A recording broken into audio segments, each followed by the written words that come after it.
Tenemos mucho más, amigos televidentes. Son las 7 de la mañana con 28 minutos. A continuación vamos a dialogar con el doctor Jorge Moreno Llanes. Él es constitucionalista. Doctor, buenos días, bienvenido, gracias por acompañarnos. Se está analizando dentro de la Comisión Ocasional de la Asamblea Nacional pedidos, por ejemplo, también desde la CONAIE y algunos otros, podríamos llamar líderes políticos y sociales del país, sobre esta muerte cruzada. ¿Qué dice la Constitución Política del Estado sobre esta posibilidad en el país? Buenos días, bienvenido.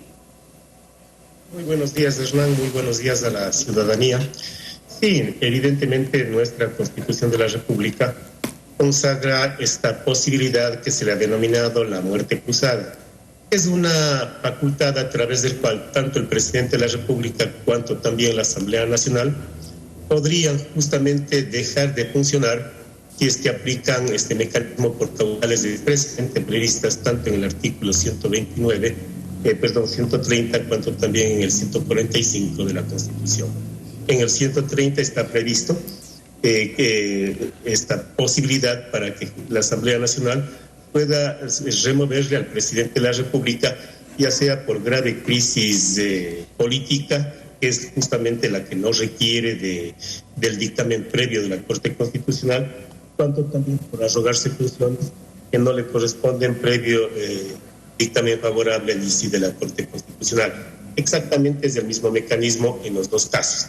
Pero vuelvo a reiterar, la grave crisis no requiere de pronunciamiento previo de la Corte Constitucional. La otra causal exactamente sí. Para ello se requiere que las 2/3 partes de la Asamblea Nacional hagan este pedido. Hecho este pedido, se requerirá luego a la Corte Constitucional para que efectivamente se pronuncie. Allí tiene que haber un sorteo previo en presencia de los vocales o jueces de la Corte Constitucional, y la juez ponente o juez ponente que salga designado tendrá que presentar su informe al Pleno de la Corte Constitucional en el término de 3 días, y obviamente la Corte se pronunciará en un término de 2 días, me parece, si no estoy mal. Y luego se envía ese informe a la Asamblea Nacional para que continúe con el trámite, si es que es admisible por arrogación de funciones. Caso contrario, queda allí supeditado. Ahora,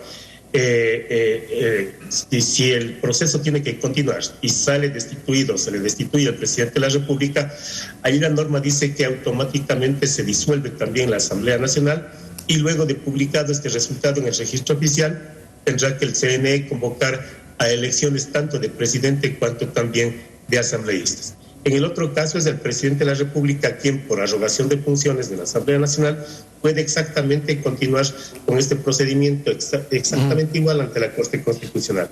Y en el caso de grave conmoción interna no requiere este informe, pero puede justamente también disolverse la Asamblea con un decreto que luego de 7 días el CNE tendrá que convocar a elecciones. En este caso, la diferencia es que el presidente de la República queda gobernando por el tiempo que efectivamente dure hasta que se posicionen las nuevas autoridades, y puede emitir decretos económicos urgentes, pero con el informe previo y favorable de la Corte Constitucional. Ahora, doctor, el tema de las denuncias de supuestos actos de corrupción en el gobierno nacional, en el caso denominado con el Gran Padrino, ¿encajan en algunas de estas causales que usted ha manifestado que están dentro de la Constitución, o más bien se podría inclinar en el caso del juicio político, si no me falla la memoria, artículo 129 de la Constitución, es decir, la nueva opción que no caería en una muerte cruzada?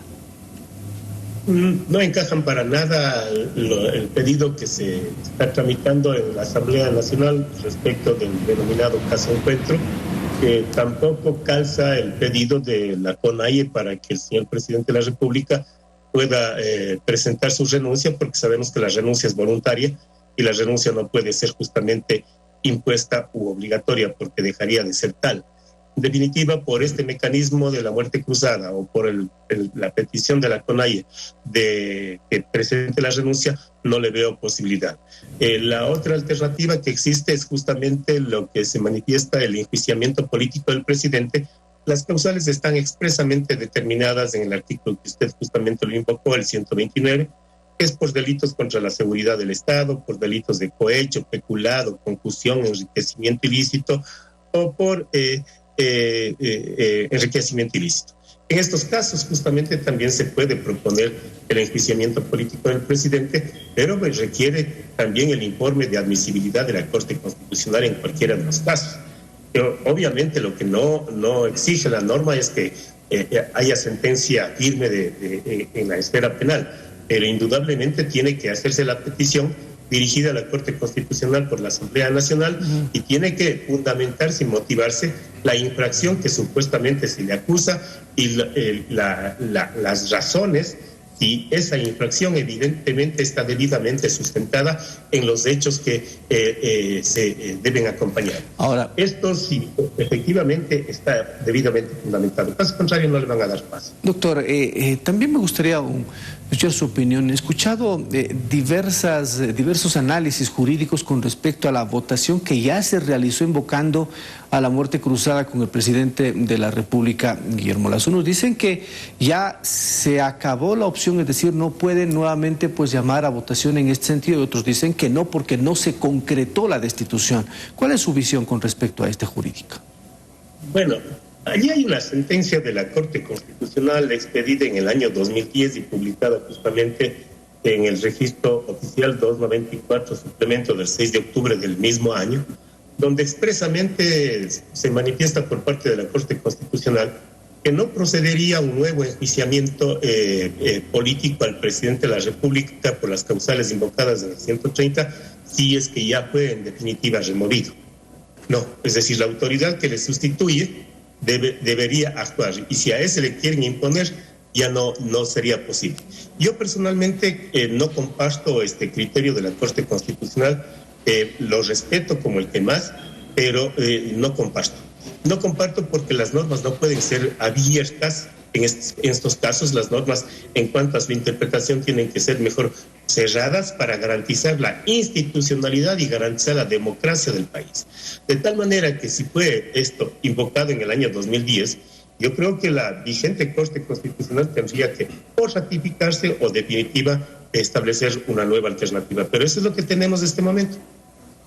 Doctor, quiero agradecerle, muy amable, gracias por su tiempo y el análisis jurídico sobre este tema, sin duda que es importante. Gracias, una buena semana. Siempre a las órdenes, muy buenos días, gracias. Doctor Jorge Moreno Llanes, él es constitucionalista, 7:36, vamos a una pausa y volvemos, tendremos mucho